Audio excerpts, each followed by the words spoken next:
계속해서 십계명에 대해서 말씀을 보고 있습니다. 오늘은 세 번째 시간입니다. 우리와 하나님과의 관계를 다룬 그 계명을 오늘 3계명, 4계명, 5계명 그렇게 살펴보려고 합니다.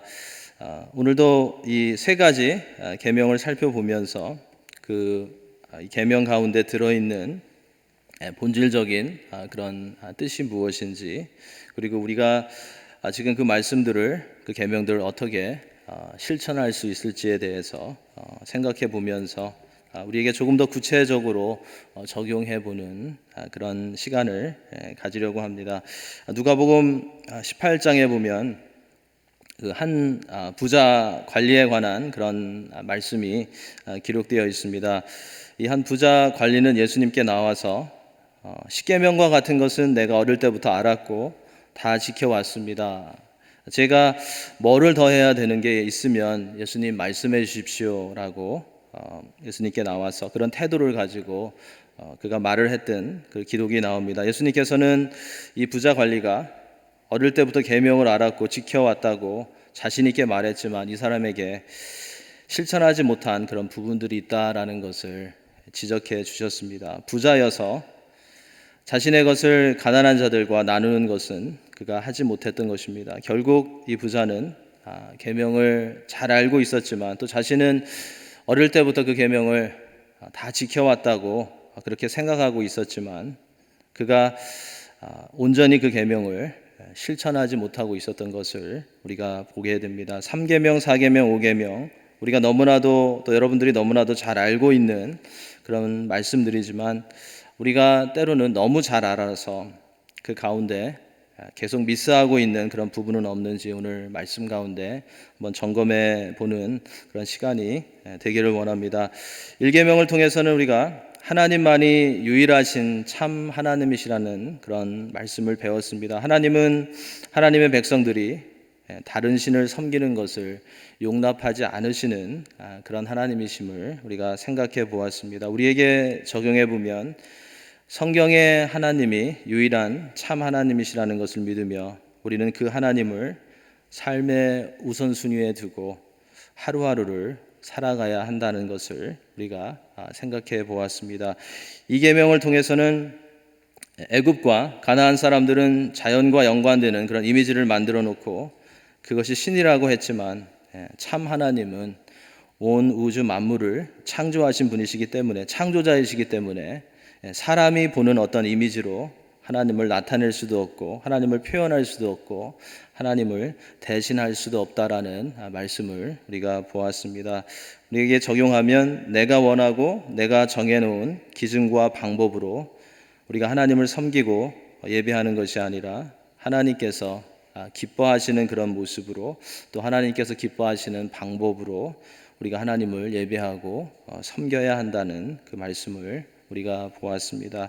오늘 세 번째 계명에 들어가서 너는 내 하나님 여호와의 이름을 망령되게 부르지 말라. 여호와는 그의 이름을 망령되게 부르는 자를 죄 없다 하지 아니라라는 그 말씀이 기록되어 있습니다. 이 세 번째 계명은 하나님 외에 다른 신들을 두지 말고 하나님을 어떤 형상으로 만들어서 예배하지 말라는 처음 두 계명보다 굉장히 범하기 쉬운, 우리가 불순종하기 쉬운 그런 계명인 것을 보게 됩니다. 왜냐하면 이 세 번째 계명은 꼭 어떤 행동으로가 아니라 말로도 우리가 쉽게 범할 수 있는 그런 계명이기 때문입니다. 여기서 하나님 여호와의 이름이라는 그런 표현이 나오는데 이것은 하나님의 성품과 또 하나님께서 하시는 일과 하나님의 말씀과 또 하나님의 명성까지 그렇게 포함되어 있는 그런 표현입니다. 그렇기 때문에 이 세 번째 계명은 상당히 폭넓은 그런 부분들을 커버하고 있음을 우리가 기억해야 하겠습니다. 이 세 번째 계명이 금하고 있는 것이 무엇일까요? 하나님의 이름을 의미 없이 헛되게 마음대로 사용하지 말라는 것입니다. 하나님의 이름을 욕되게 하지 말고 우리 자신의 유익을 위해서 너무 쉽게 사용하지 말라는 것입니다. 하나님의 이름이나 하나님께서 규정하신 그런 예식이나 하나님의 말씀이나 하나님의 일에 대해서 우리의 기준에서 쉽게 평가하거나 또 잘못 말해서는 안 된다라는 것을 이 계명이 우리에게 가르쳐 주고 있습니다. 몇 가지 실제적인 우리 삶 가운데 프랙티컬한 그런 예를 들어보겠습니다. 욕하는 거, 우리 성도님들은 욕 안 하시겠지만 여러분들이 잘 아시는 대로 학교에서 그리고 공공장소에서 미국 사람들이 많이 사용하는 욕들이 거의 다 하나님이나 예수님이라는 그 이름이 들어갑니다. 그런 것들을 하지 말라는 그런 계명입니다. 거룩하신 위대하신 왕이신 하나님의 이름을 이렇게 사람의 감정을 표현하는데 쉽게 사용할 수 없다는 것입니다. 성도들은 그렇게 할 수 없다는 것입니다. 두 번째 예로는 우리가 흔히 사용하고 듣는 그 표현들이 있습니다. 자주 듣는 그 표현들이 있습니다. God bless you라는 그 표현이 있죠. 스니즈를 했을 때 누가 재채기를 하면 미국 사람들이 God bless you라고 많이 합니다. 사실은 엄격하게 따지면 그렇게 좋은 그런 표현은 아닌 것 같습니다. 하나님의 이름을 별 의미 없이 사용하는 것이기 때문입니다. 그 전에 그 미국 남부에서 그 PCA 글로벌 미션 컨퍼런스가 있었는데 거기에 참석했었는데 개혁 교단의 미국 목사님들은 거의 누가 재채기했을 때 God bless you라는 말을 사용하지 않습니다. 그런데 그 뉴욕에서 온 한 목사님이 계셨는데 한국 목사님이 계셨는데 사람들이 그 재채기를 할 때마다 계속해서 God bless you, God bless you 그렇게 하시는 소리를 들었습니다. 굉장히 그때 분위기가 조금 힘든 그런 분위기였던 것을 제가 느꼈습니다. 정말로 다른 사람을 하나님의 이름으로 축복하기 원해서 하나님께서 그 사람을 치료해 주시기 바래서 그리고 그 사람이 하나님의 은혜를 체험하길 원해서 그런 마음으로 God bless you 하는 것은 우리가 얼마든지 할 수 있을 것 같습니다. 그런데 기침이나 어떤 재채기를 했을 때 별 의미 없이 우리가 쉽게 사용하는 것은 조금 조심해야 되는 그런 부분인 것 같습니다. 아무런 의미 없이 하나님의 이름을 예수님의 이름을 사용하는 것을 조심하라는 그 계명이 우리가 지금 보고 있는 하나님의 이름을 또 망령되게 하지 말라는 그런 계명인 것입니다. 또 다른 예로는 맹세하는 것, 예수님께서도 말씀하셨는데 영어로 I swear to God이라는 그 표현을 많이 사용합니다. 특별히 어린 자녀들이 이런 표현들을 많이 사용합니다. 누가 자기 편을 들어주지 않을 때, 누가 자기의 편이 되어주지 않을 때 내가 하나님의 이름으로 맹세하는데 그게 사실이야 라고 말합니다. 얼마나 답답하고 아무도 자기 말을 믿어주지 않으면 이 표현까지 이 표현을 사용해서 I swear to God이라는 표현을 사용해서 자기가 크레딧을 얻으려고 하겠습니까? 그런데 이러한 표현도 우리가 하나님의 이름을 가볍게 사용하는 것이고 잘못 사용하는 것임을 우리가 알아야 되겠습니다. 마태복음 5장 34절부터 37절에서 이 맹세하는 부분에 대해서 예수님께서 말씀하신 적이 있습니다. 나는 너희에게 이르노니 도무지 맹세하지 말지니 하늘로도 하지 말라 이는 하나님의 보좌이며 땅으로도 하지 말라 이는 하나님의 발등상이며 예루살렘으로도 하지 말라 이는 큰 임금의 성읍이요 내 머리로도 하지 말라 이는 내가 한 터럭도 희고 검게 할 수 없음이라 라고 예수님께서 말씀하셨습니다. 이처럼 예수님께서는 맹세하지 말라고 말씀하셨고 하나님의 이름으로든지 무엇으로든지 맹세할 필요가 없는 그런 사람이 되라고 예수님께서 이 말씀을 통해서 우리에게 가르쳐 주셨습니다. 크레딧이 좋은 사람, 인정받는 사람이 되라는 것입니다. 성실한 사람이 되면 맹세할 필요가 없다라는 것입니다. 맹세하지 않아도 세상에서 사람들이 신뢰할 수 있는 그런 그리스도인이 되어야 한다는 그런 말씀입니다. 한 가지 더 예를 들어보면 우리가 기도할 때도 이 세 번째 계명을 범할 수 있습니다. 우리가 하나님을 의지해서 기도하고 우리가 예수님의 이름으로 기도하고 나서 믿지 않는 것도 이 세 번째 계명을 어기는 것이 됩니다. 거룩하시고 위대하신 또 능력이 많으신 예수님의 이름으로 기도합니다 하고 나서는 그것은 불가능해라고 생각하는 것, 당연히 이루어지지 않을 것이라고 생각하는 것, 이러한 말들도 여호와의 이름을, 하나님의 이름을 또 잘못 사용하는 그런 케이스가 되는 것입니다. 주여라고 부르면서, 아버지라고 하면서 기도하고 나서는 전혀 기도한 내용과 다른 모습으로 세상에서 살아가는 것도 하나님 아버지의 이름을 망령되게 하는 것임을 우리가 이 말씀 가운데 기억해야 하겠습니다. 또한 하나님의 일에 대해서 마음대로 말하고 방해할 때도 우리가 이 계명을 어기는 것이 됩니다. 하나님께서 어떠한 일들을 해 나가시는데 개인의 삶 가운데 또 교회 안에서 하나님께서 일하고 계신데 우리가 별 생각 없이, 별 이유 없이 그 일을 비판하거나 그 일을 막으려고 할 때도 여호와의 이름을 망령되게 하는 것이 되는 것임을 우리가 기억해야 하겠습니다. 민수기 21장에 보면 그런 예가 나옵니다. 21장 5절부터 보면 5절에 이런 말씀이 있습니다. 백성이 하나님과 모세를 향하여 원망하되 어찌하여 우리를 애굽에서 인도해 내어 이 광야에서 죽게 하는가.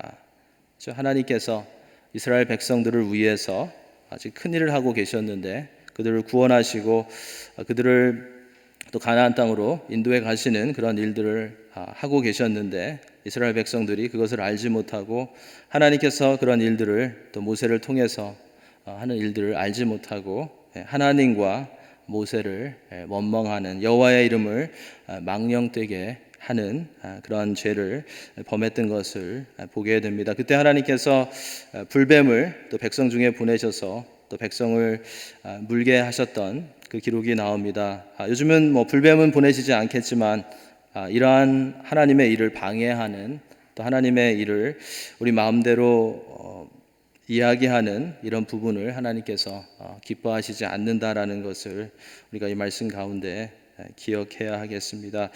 우리가 이처럼 하나님의 이름을 사용해서 좋지 않을 말을 한다던가 또 맹세를 한다던가 너무 가볍게 사용해서는 안 되는데, 그러면 그 반대로 우리가 하나님의 이름을, 예수님의 이름을 어떻게 사용해야 할까요?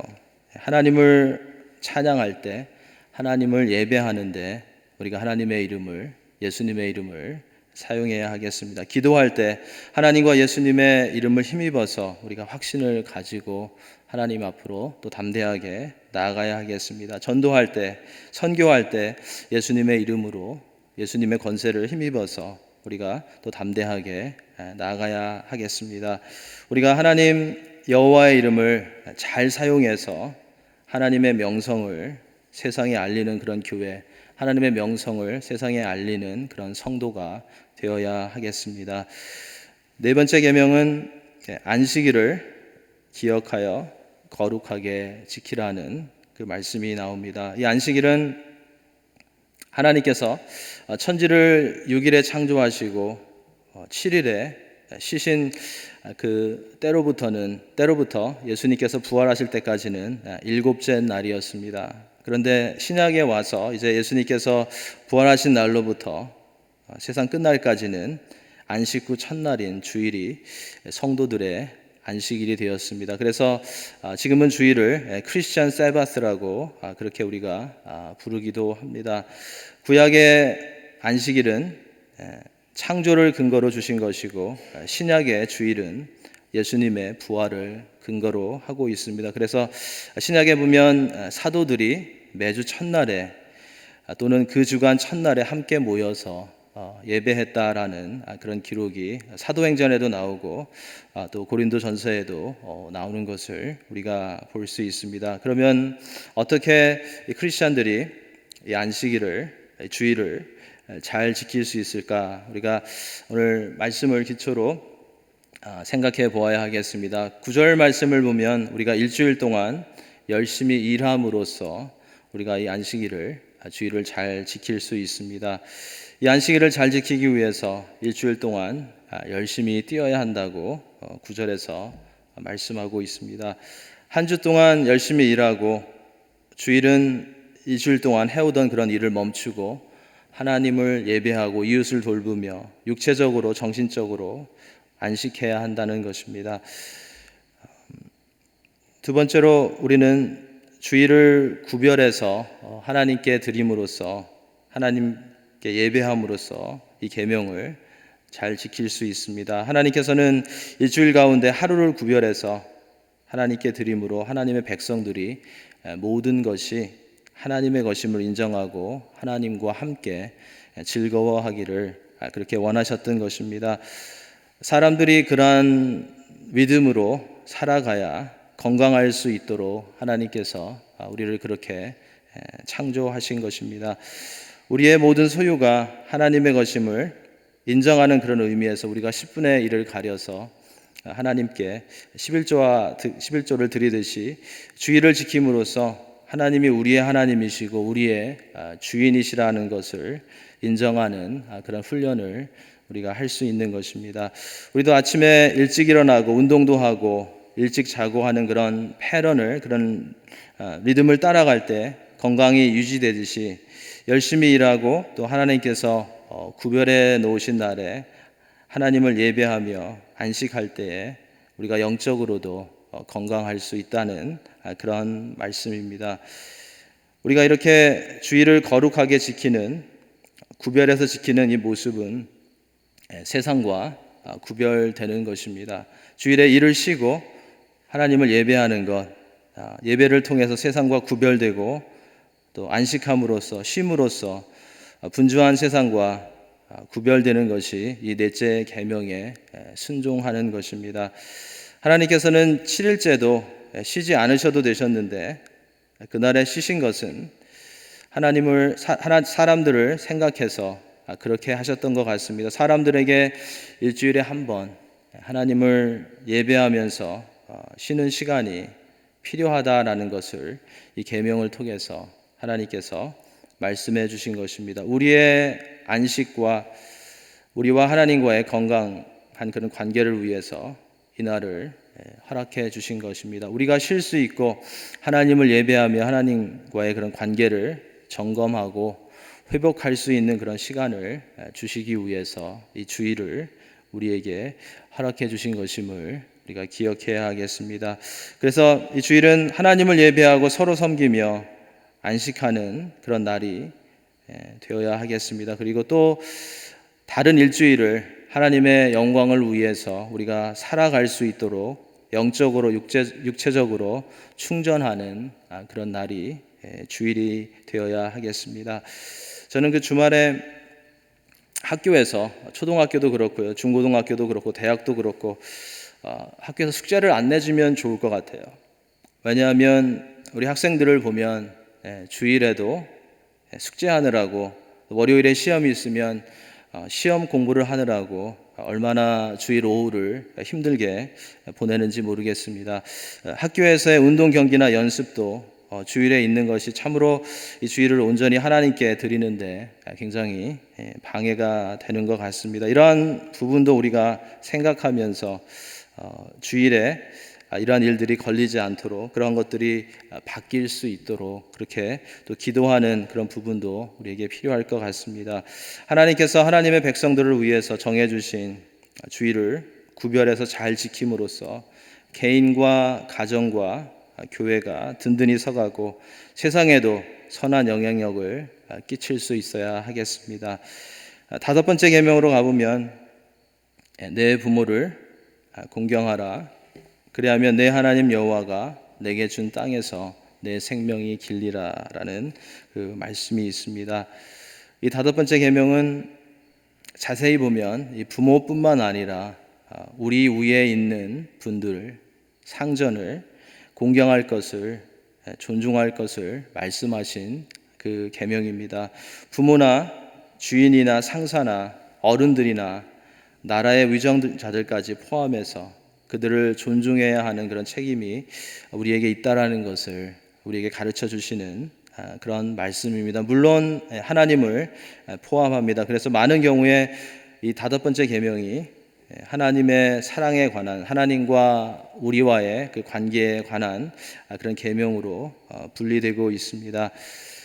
이 다섯 번째 계명을 볼 때마다 우리가 부딪히는 그런 문제가 있습니다. 그것은 그러면 우리가 무조건 순종해야 하는가라는 그러한 질문입니다. 우리가 부모나 공동체의 어른들이나 나라의 의정자들에게 순종하지 않으면서도 이 다섯 번째 계명을 지킬 수 있는 것인가라는 그런 질문을 우리가 해보게 됩니다. 그 기준은 하나님의 말씀입니다. 부모나 공동체나 나라의 지도자들이 하나님의 말씀에 어긋나는 일을 했다면 하나님의 자녀들은 그들에게 100% 순종할 수 없습니다. 그것이 우리에게 기준이 되는 것입니다. 악한 것에 대해서는 우리 그리스도인들이 순종할 수 없다는 것입니다. 하지만 그 가운데서도 그들을 공경할 수 있어야 한다는 그 말씀이 이 계명 가운데 숨겨져 있습니다. 이 부분에서 그 한국 분들과 미국 분들이 많이 다른 것을 보게 됩니다. 구체적으로 그 교회 안에서의 예를 들어보면 한국 그리스도인들은 교회 안에서 회의를 하다가 그 부딪히고 마음이 상하면 회의가 끝난 후에도 서로 존중하지 않고 서로 존경하지 않고 피하는 그런 케이스가 굉장히 많이 있습니다. 그런데 이 미국 그리스도인들은 어떻습니까? 회의상에는 날카롭고 서로 부딪히기도 하지만 회의가 끝나면 이전과 같이 서로를 존중하고 밥도 같이 가서 먹고 또 스타벅스에 가서 커피도 함께 마시는 그런 케이스를 우리가 자주 보게 됩니다. 이것이 의견은 다르지만 존중하는 그런 모습의 중요한 그 예를 우리에게 보여주고 있습니다. 이러한 모습들이 우리가 배워야 하는 그러한 모습인 것 같습니다. 우리가 의견이 다르고 반대가 되는 의견을 가지고 있는 가운데서도 서로를 존중하면서 나아갈 수 있는 그런 성도가 되어야 하겠습니다. 이 부분에 대해서는 아멘 하기가 되게 힘드실 것 같아요. 그렇죠? 네, 아멘 하시는 분도 계신데요. 그렇죠? 네, 그것이 하나님께서 기뻐하시는 그런 모습임을 우리가 기억해야 하겠습니다. 12절에 가보면 내 부모를 공경하라 그리하면 여호와가 내게 준 땅에서 내 생명이 길리라라는 말씀이 있습니다. 여호와가 내게 준 땅에서 내 생명이 길리라라고 약속하셨는데 이 말씀은 개인이 이 계명에 순종하면 오래 산다는 그런 말씀이 아닙니다. 이스라엘 공동체에게 주신 말씀이었기 때문에 그들이 이 계명을 지키면 하나님께서 그들에게 주신 그 땅에서 가나안 땅에서 하나님을 섬기며 오래 살 수 있을 것임을 하나님께서 약속해 주신 그러한 말씀입니다. 우리에게 적용하면 우리가 또 믿음의 공동체가 이 계명에 순종하면 하나님을 섬기면 하나님을 나타내는 그런 삶을 오랫동안 하나님을 섬기며 하나님을 나타내는 삶을 오랫동안 살아갈 수 있다라는 그런 말씀입니다. 그래서 우리의 상전이신 우리의 영적 아버지이신 하나님의 말씀에 순종하는 교회가 건강하게 오래 갈 수 있고 또 하나님의 말씀대로 세상의 패런을 따라가지 않고 하나님의 말씀대로 하는 선교 기관들이 오랜 시간 동안 사역을 할 수 있는 것입니다. 말씀을 정리하겠습니다. 세 번째 계명 내 하나님 여호와의 이름을 망령되게 부르지 말라. 무슨 말을 하든지 무슨 행동을 하든지 무엇을 하든지 하나님을 높이는 그런 삶이 되어야 한다라는 것을 이 말씀이 우리에게 가르쳐주고 있습니다. 우리가 하나님의 자녀이고 하나님이라는 말이 들어가죠. 그리고 우리가 그리스도인이기 때문에 그리스도라는 이름이 들어갑니다. 그렇기 때문에 우리가 어느 곳에 있든지 무엇을 하든지 하나님을 높이는 그런 삶을 살아가야 한다는 것입니다. 우리가 하나님의 자녀이고 그리스도인이기 때문에 하나님의 이름과 예수님의 이름에 정말 덕이 되는 영광을 돌리는 그런 삶을 살아가야 한다는 것입니다. 우리를 통해서 여호와 하나님의 이름이 높임을 받을 수 있는 그런 삶을 우리가 살아가야 하겠습니다. 네 번째 계명 안식일을 거룩히 기억하여서 거룩히 지키라는 말씀이었습니다. 세상과 구별되게 주일에는 쉬고 세상과 구별되게 교회에 나와서 예배하는 것이 이 안식일을 기억해서 거룩하게 지키는 것임을 우리가 기억해야 하겠습니다.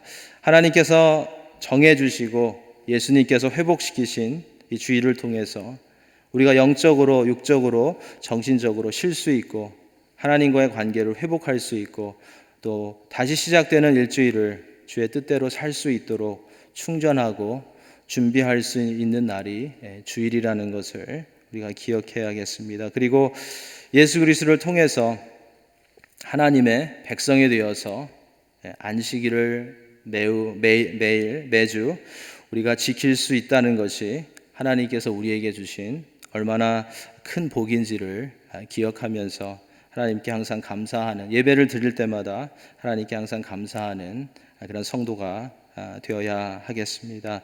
다섯 번째 계명, 내 부모를 공경하라는 말씀이었습니다. 부모와 공동체의 어른들을 공경하라는 이 계명은 부모와 어른들이 하나님의 대리인이기 때문에 그들을 공경하는 것이 하나님을 공경하는 것이 된다는 그런 말씀입니다. 부모와 공동체의 어른들과 위정자들을 우리가 주의 말씀 안에서 공경하는 것이 그들을 통해서 생명을 주시고 필요를 채워주시고 이끌어주시는 하나님을 공경하는 것임을 우리가 볼 수 있어야 하겠습니다. 여호와 하나님의 이름을 잘 사용하고 하나님께서 정해주신 주의를 잘 지키고 부모와 어른들과 하나님을 공경함으로써 항상 하나님이 함께 하시며 일하시는 것을 체험하는 건강한 그 가정과 또 믿음의 공동체가 될 수 있기를 예수님의 이름으로 축원합니다. 기도하겠습니다.